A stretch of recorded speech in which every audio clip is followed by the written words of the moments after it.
बाहुजूर, मैं इसी शख्स से शादी करूंगी जो मेरी 3 शर्तें पूरी करे। मेरे पास एक अनमोल लाल है। जो शख्स मेरे लिए वैसे ही 3 लाल ला दे, मैं इसी से ब्याह रचाऊंगी। बादशाह शिशद्र रह गया। कहा, अगर 3 न सही 1 भी हो तो शायद। अगले दिन बादशाह को खबर मिली कि एक अजनबी के पास ऐसा ही लाल है। अब्दुल्लाह को दरबार बुलाया गया, लाल देखा गया। बादशाह शहजादी के कमरे में गया और उसे लाल दिखाया। शहजादी ने एक नज़र डाली और सर हिलाकर कहा, ये तो सिर्फ 1 है, मुझे 3 चाहिए। बादशाह ने बहुत समझाया, मगर शहजादी अपनी जिद पर कायम रही। अब बादशाह ने अब्दुल्लाह को हुक्म दिया, 2 और लाल ला दो। अगर कामयाब हुए तो इनाम इकराम पाओगे, वरना जान से हाथ धोना पड़ेगा। अब्दुल्लाह ने सर झुकाकर कहा, हुजूर, आपका हुक्म सर आंखों पर। वो अपनी छोटी सी दुकान बंद करके एक बार फिर उस पुरासरार जंगल की तरफ रवाना हुआ।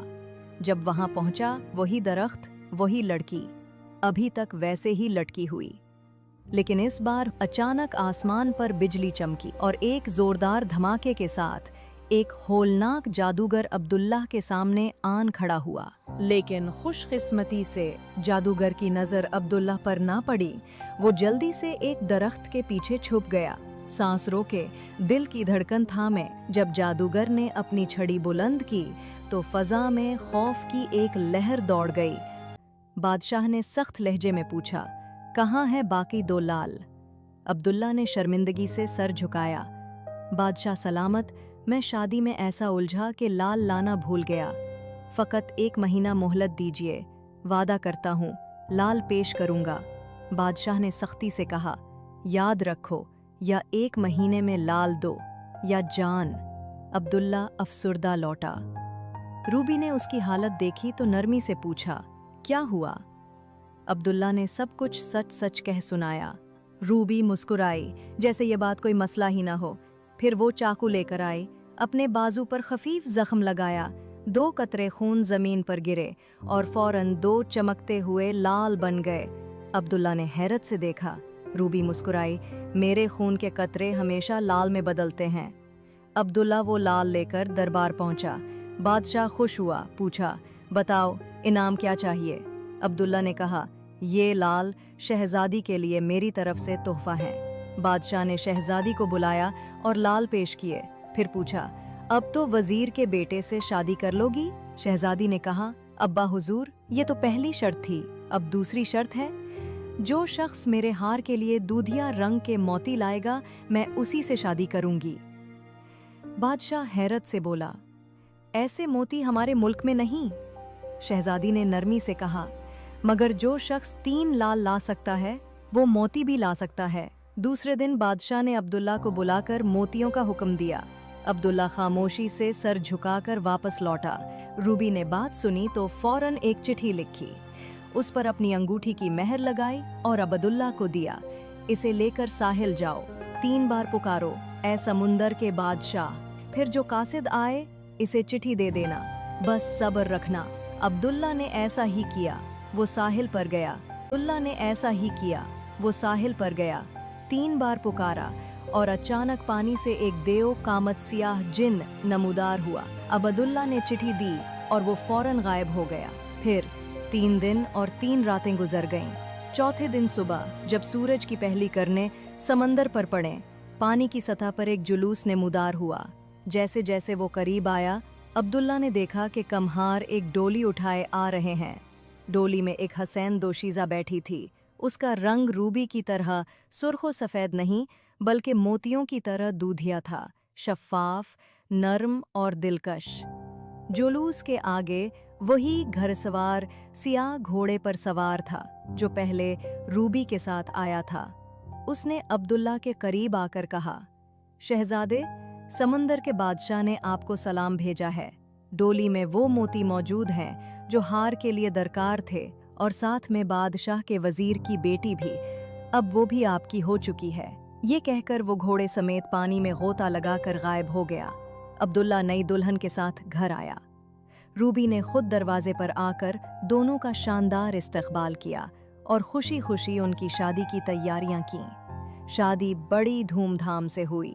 7 दिन और 7 रातें जश्न और दावतें चलती रहीं। एक दिन अब्दुल्ला ने रूबी से कहा, बेगम, कल मुझे बादशाह की खिदमत में ये मोती पेश करने हैं, आप ही बताइए क्या करूं? रूबी ने फौरन मोती को बुलाया और उसे बुरा भला कहना शुरू कर दिया। अब्दुल्ला और मोती दोनों हैरान रह गए कि आखिर ये क्या हो रहा है। अचानक रूबी ने अपनी उल्टी हथेली से एक जोरदार थप्पड़ मोती के चेहरे पर मारा। मोती की आंखों से बड़े बड़े आंसू बहने लगे।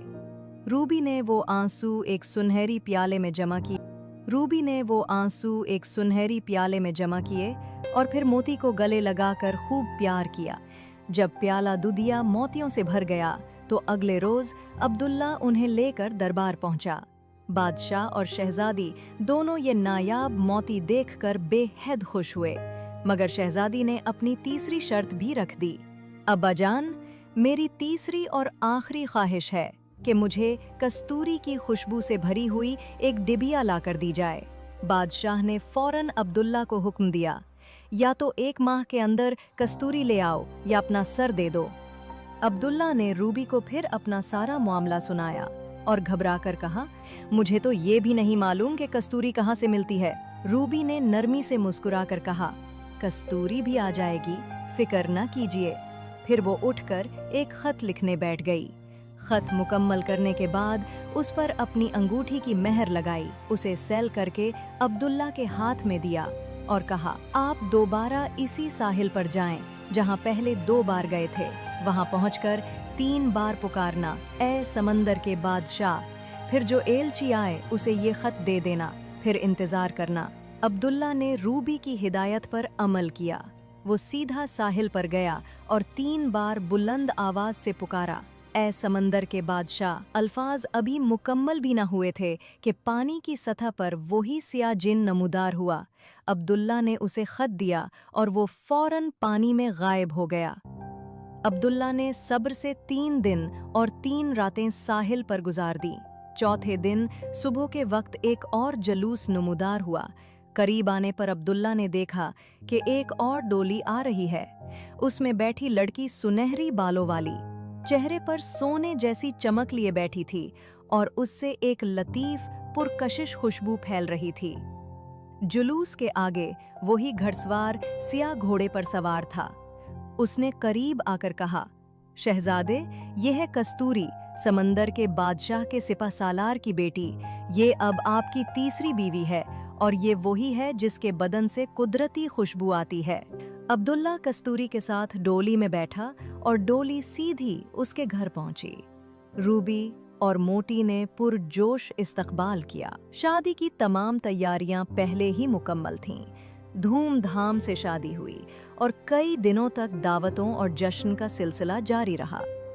एक दिन अब्दुल्ला ने रूबी से कहा, बेगम, कस्तूरी बेगम की खुशबू से सारा घर महक उठा है, लेकिन ये खुशबू दुबिया में कैसे जमा हो सकती है? बादशाह को पेश करने का वक्त आ गया है। रूबी ने मुस्कुराकर कहा, ये काम मुझ पर छोड़ दीजिए। फिर वो कस्तूरी को धूप में ले गई। एक दिन अब्दुल्ला ने रूबी से कहा, बेगम, कस्तूरी बेगम की खुशबू से सारा घर महक उठा है, लेकिन ये खुशबू दुबिया में कैसे जमा हो सकती है? बादशाह को पेश करने का वक्त आ गया है। रूबी ने मुस्कुराकर कहा, ये काम मुझ पर छोड़ दीजिए। फिर वो कस्तूरी को धूप में ले गई। जब कस्तूरी धूप में बैठी रही तो उसके बदन से खुशबूदार पसीना बहने लगा। रूबी ने वो पसीना संभालकर एक दबिया में जमा किया, यहाँ तक कि दबिया मुकम्मल भर गई। अगली सुबह अब्दुल्ला वो दबिया लेकर दरबार में पहुंचा।